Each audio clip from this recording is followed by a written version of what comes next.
Recibí una llamada y, desesperada, fui a la comisaría, sabiendo que mi exmarido y su amante estarían allí esperándome, listos para intentar destruirme.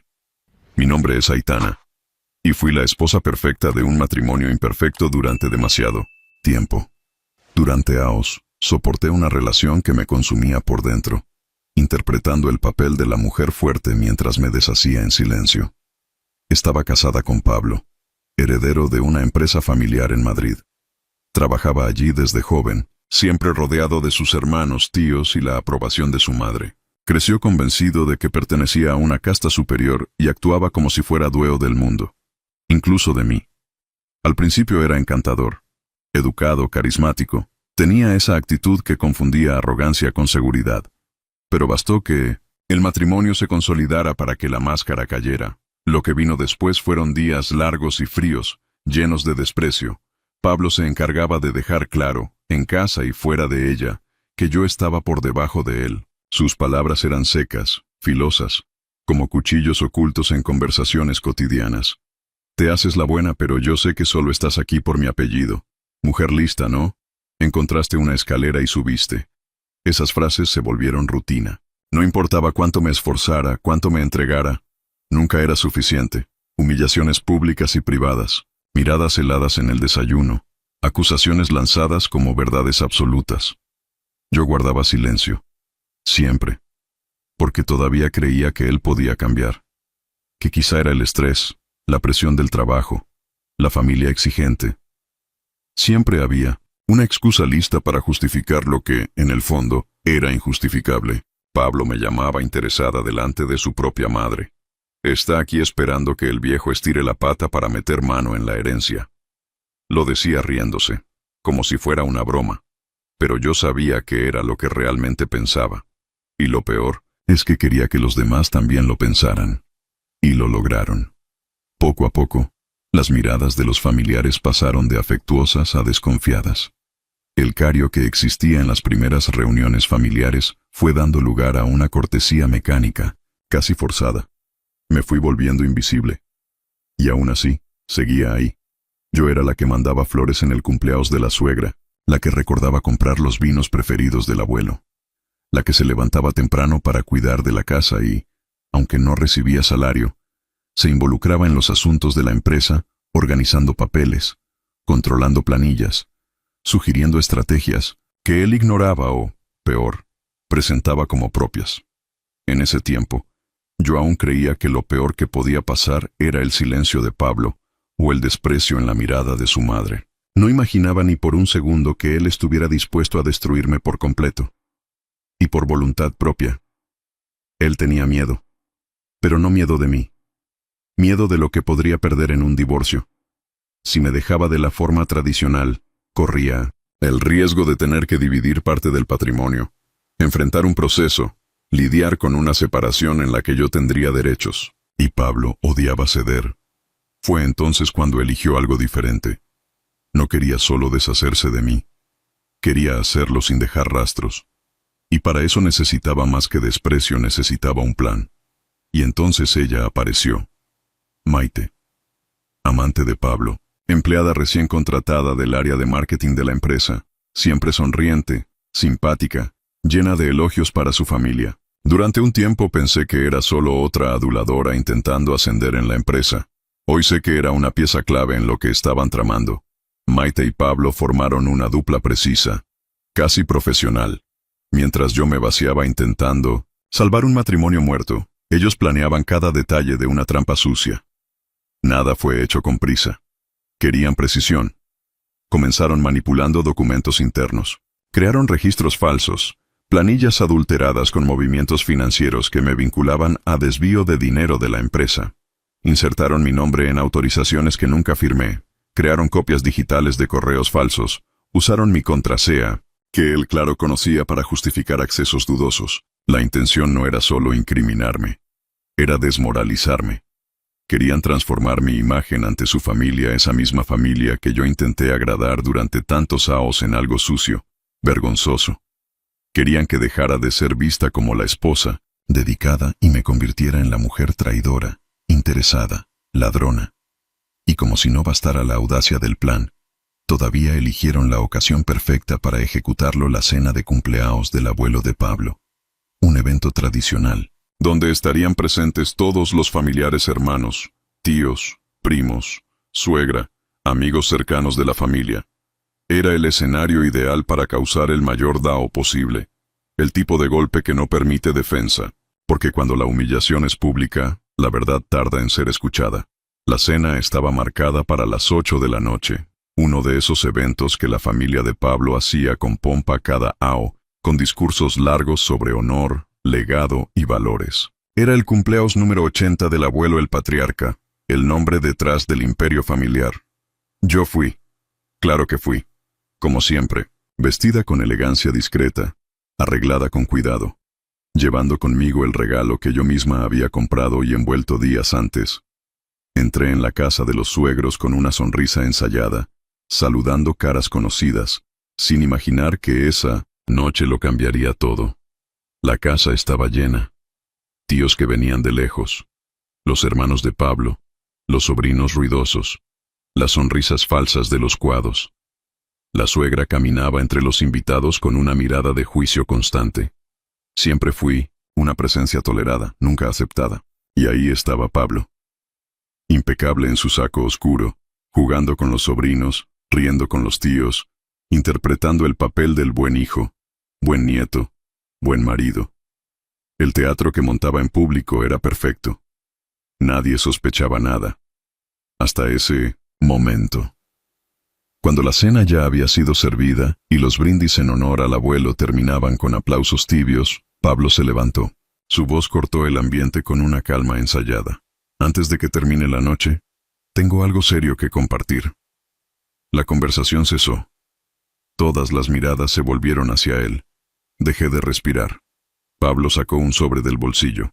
Se lo entregó a su hermano mayor, que estaba a su derecha. Son pruebas de que Aitana ha estado desviando dinero de la empresa de nuestra familia. El silencio fue instantáneo. El hermano abrió los papeles y los pasó al siguiente. Uno a uno, los familiares miraban las supuestas pruebas, sin entender del todo, pero ya condenando con la mirada. Las miradas que antes me buscaban por cortesía, ahora se desviaban de mí. Y quienes me miraban, lo hacían con desprecio. Nadie me preguntó nada. Nadie pidió explicaciones. Ni siquiera la suegra, que siempre insistió en la importancia de mantener unida a la familia, dijo una sola palabra en mi defensa. Pablo continuó. Quería resolver esto en privado, pero no puedo ignorar lo que está ocurriendo con nuestro patrimonio. La palabra nuestro salió de su boca como veneno. Intenté hablar. Las palabras subieron hasta mi garganta, pero no salieron. Había algo peor que la indignación en esa sala, había certeza. Ellos ya habían decidido. Los tíos, antes afectuosos, me miraban como si fuera una extra. Sus hermanos susurraban entre sí, y cada frase se sentía como un golpe. Los niños, ajenos, seguían corriendo. Pero los adultos, me dejaron sola, en un espacio que, hasta minutos antes, era familiar. Pablo se mantuvo frío, no alzó la voz, no dramatizó. Sabía exactamente lo que hacía, y cómo parecer convincente. Se dio el lujo de cruzar los brazos mientras los papeles pasaban de mano en mano como una sentencia final. Pero no todos hablaron. Hubo una excepción. Alejandro, el padre de Pablo, no dijo una sola palabra. No hizo un solo comentario. Sentado en la cabecera de la mesa, observaba. Su mirada no expresaba enojo ni sorpresa. Solo atención. Silencio absoluto. Como quien ve, escucha y guarda. En ese momento, aún no sabía lo que significaba su silencio, pero vi en sus ojos algo que nadie más allí tuvo duda. Aún así, él permaneció inmóvil, y yo me quedé ahí, con todas las miradas sobre mí, con las rodillas a punto de fallar, tragando las ganas de gritar. El mundo entero, resumido en esa mesa, estaba listo para condenarme. Volvimos juntos a casa después de la cena. El mismo coche, el mismo silencio. Pero era un silencio que no venía de una pelea común, era el sonido de una sentencia ejecutada. Pablo conducía como si nada hubiera pasado, como si acabara de presentar un informe, no de exponer públicamente a su propia esposa. No dije una palabra. Miraba por la ventana como quien intenta escapar con los ojos. El barrio pasaba despacio. La ciudad dormía, pero mi cabeza ardía. Nada tenía sentido. Aún no. Cuando llegamos a casa, él abrió la puerta con naturalidad. Arrojó las llaves sobre la consola, se quitó el saco, aflojó la corbata. Me quedé en el pasillo, inmóvil. Fue entonces cuando dijo, como si solo informara algo trivial puedes empezar a hacer tus maletas. Mi maleta estaba en el armario, la que usaba para viajes cortos. La tomé como por reflejo automático, pero me detuve. Me giré y lo miré a los ojos. Tú sabes que yo no robé. Pablo respiró hondo. Luego sonrió. Pero no era una sonrisa sarcástica, era la sonrisa de quien ya ha ganado. Lo sé, fui yo quien sembró todo. Las palabras salieron con precisión. Ni siquiera parpadeó. Ahora voy a vivir con Maite, mi novia, en paz, y nadie jamás te va a creer. Él solo lo dijo, como quien dicta una sentencia que no admite apelación. En ese momento supe que nada, absolutamente nada de lo que dijera cambiaría algo. Tomé ropa, algunas cosas de higiene, lo esencial, ni miré hacia atrás. Salí de la casa donde vivíamos con él sin llorar, sin romper nada, sin gritar. Salí como quien sabe que perdió más que un matrimonio, perdió la confianza en su propia realidad. Mi hermano vino a buscarme, tan rápido como pudo. No hizo preguntas. Me acogió en silencio. Pasé la primera noche acostada en el sofá, mirando el techo. Ni siquiera intenté dormir. Mi cuerpo temblaba por dentro, aunque por fuera no derramara una lágrima. Todo en mí intentaba entender cómo eso era posible. Días después, mientras aún intentaba entender qué sería de mi vida, Pablo ejecutó la segunda parte del espectáculo. Llevó a Maite a vivir en mi antigua casa. No tardó. Los vecinos lo vieron enseguida. Ella entró con maletas, sonrió al portero, abrazada a él como si aquella fuera la casa Soada recién conquistada. En la sala donde yo escuchaba música, sola cuando él llegaba tarde, ahora brindaban. Solo los dos, sin invitados, sin ceremonia. Una celebración privada del golpe bien ejecutado. Sentados en el sofá que yo elegí, con los cuadros que yo colgué, brindaron con champán. Aitana no va a levantarse nunca más. Ya no tiene a nadie, dijo Maite, riendo. Ni apoyo, ni reputación. Nada. Pablo estaba liviano, como quien se ha quitado un peso de encima. Como si esa casa, por fin, estuviera limpia. Rieron, bailaron, se besaron, no por amor, sino por conquista. Aitana estaba fuera. Y eso era motivo suficiente para festejar. La llamada llegó una mañana cualquiera. Estaba sentada, en la cocina de mi hermano, sosteniendo una taza de café frío hacía casi una hora, cuando el teléfono sonó. Número desconocido. Voz formal. Comisaría de policía. Señora Aitana ha sido convocada para prestar declaración sobre una denuncia registrada en su contra. Preséntese este jueves, a las 9 en punto. La mano que sostenía el celular comenzó a temblar. No logré responder de inmediato. Solo murmuré un sí. Colgué y me quedé mirando al vacío. Sabía exactamente lo que era. Lo que ellos habían hecho no era solo una exposición pública, era un ataque jurídico. Habían llevado el plan más allá. Querían verme esposada, humillada, destruida. Y estaban cerca de lograrlo. Esa noche dormí mal. Me revolví en la cama improvisada del cuarto de mi hermano. Cada parte de mi cuerpo estaba cargada de tensión. Sabía que no tenía nada que ocultar, pero cuando todo está en tu contra, hasta la verdad parece frágil. El día del testimonio llegué temprano. Las paredes de la comisaría tenían ese olor metálico y sofocante. Gente entrando y saliendo, miradas apuradas. Nadie allí quería saber de historias, querían hechos, pruebas, respuestas cortas. Pero nada me preparó para lo que vi al entrar en la sala de espera. Ellos estaban allí. Pablo, con ese traje perfectamente ajustado, como si fuera a una reunión de negocios.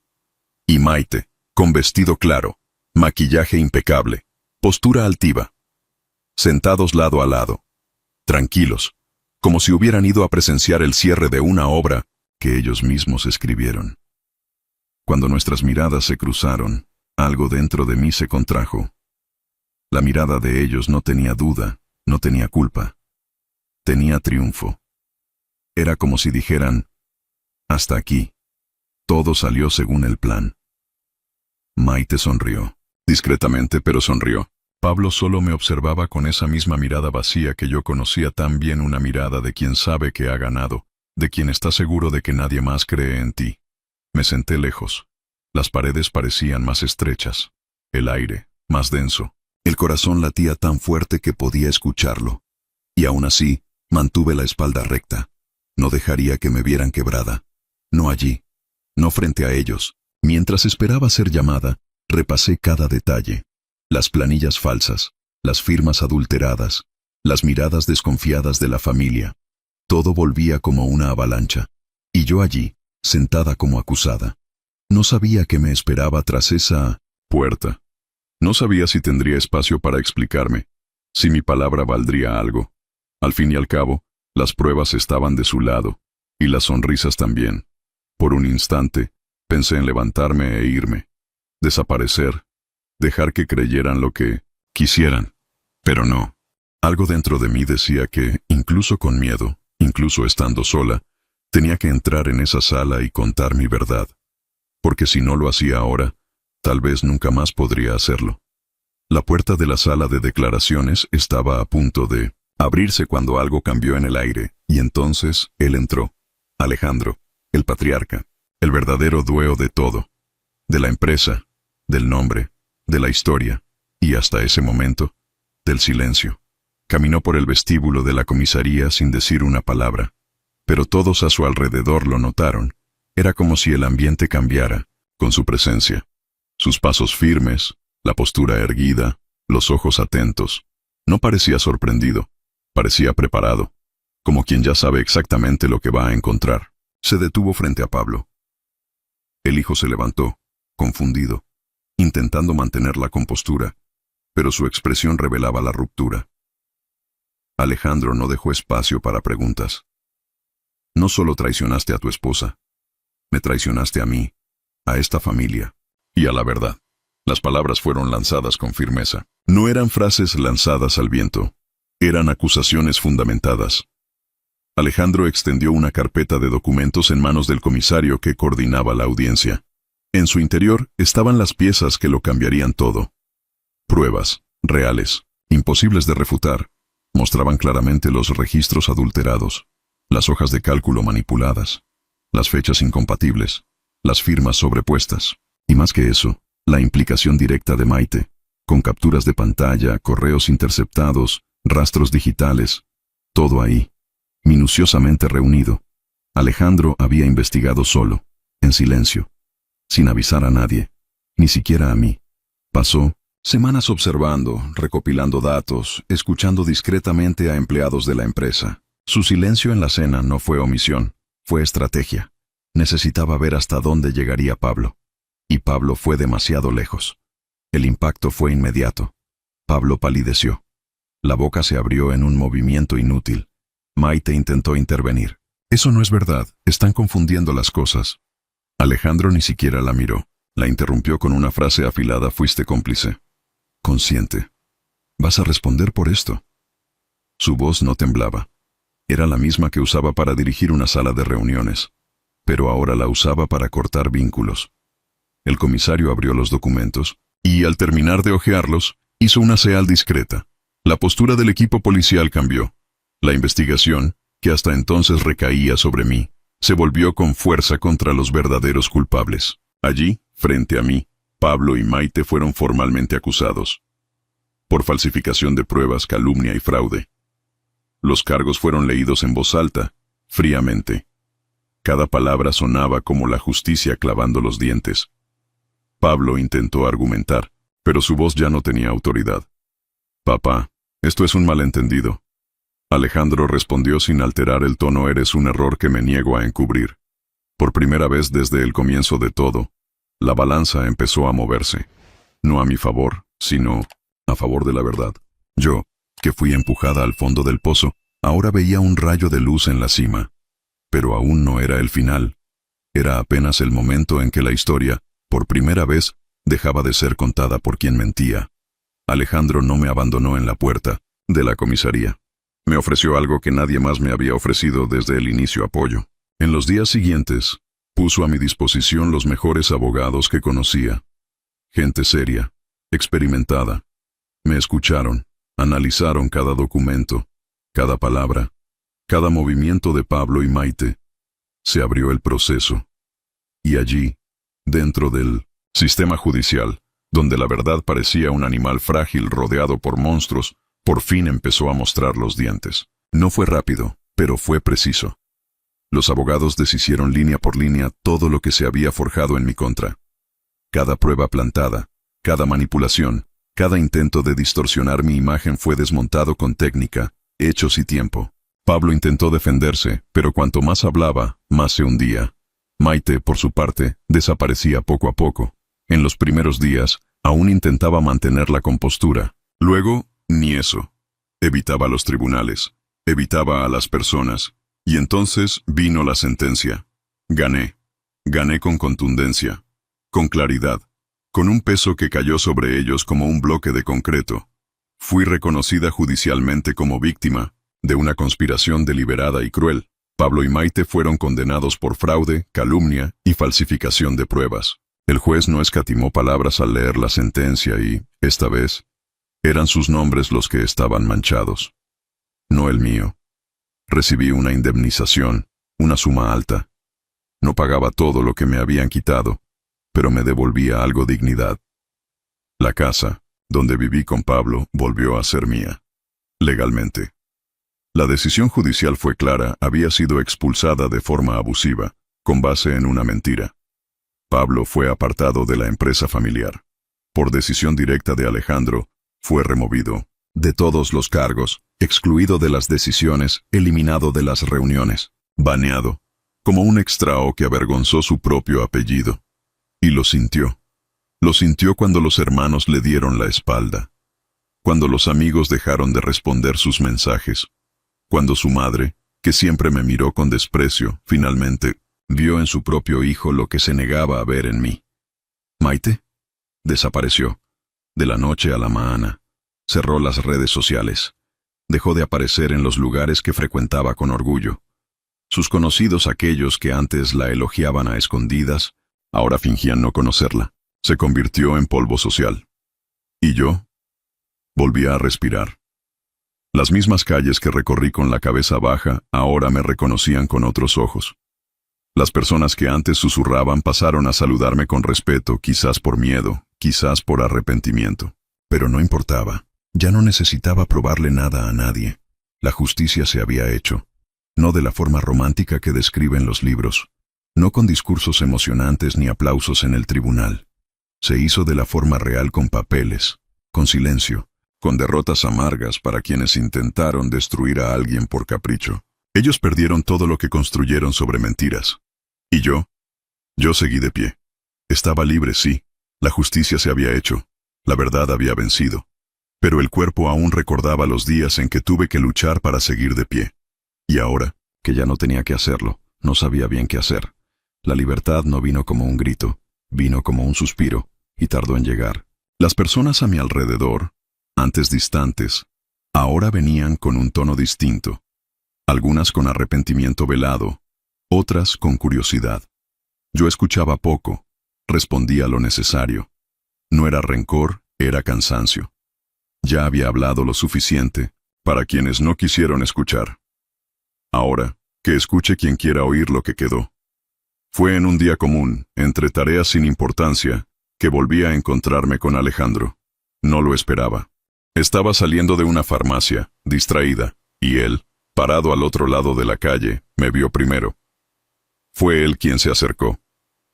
Estaba igual sobrio, elegante, con esa expresión que nunca necesitaba mucho para decirlo todo. Nos saludamos con un gesto contenido, un gesto respetuoso, casi formal. Pero había algo más en ese instante. El recuerdo de lo que él hizo haber aparecido cuando nadie lo esperaba, haberse puesto entre mí y la mentira. No había preguntas entre nosotros. Ninguna. Explicación pendiente. Yo ya ni siquiera tenía esperanzas. Lo dije casi sin pensar. Y fue todo lo que logré decir. Mi voz no tembló, pero cargaba con todo lo que había sentido en los meses anteriores. La incredulidad, el abandono, el peso de ser desacreditada por todos. Alejandro me miró con firmeza. No respondió con palabras bonitas ni discursos, solo asintió con la cabeza. Y fue suficiente. En ese gesto había más verdad que en todos los aos que pasé intentando convencer a alguien de quién era yo. Él lo sabía. Y haber sido vista por él, en ese momento, hizo la diferencia. Nos despedimos allí mismo, sin promesas de reencuentro, y sin nostalgia. Fue simple, maduro, firme, como todo lo que, en el fondo, siempre deseé vivir. A partir de ahí, las cosas comenzaron a encajar, no rápido, no con grandes giros del destino, sino a mi manera. A veces me reía sola, otras veces lloraba sin razón, pero todo eso era mío. Ninguna emoción más era controlada por otro. Ninguna reacción mía necesitaba ser justificada. Los recuerdos malos no desaparecieron, pero perdieron fuerza. Pablo y Maite se convirtieron en solo esos recuerdos, partes de una historia que casi me destruyó, pero que, irónicamente, me devolvió a mí misma. Aitana tuvo su vida puesta patas arriba, pero la verdad salió a la luz, aunque tarde. Si esta historia te atrapó hasta aquí, compártela con alguien que necesite escucharla.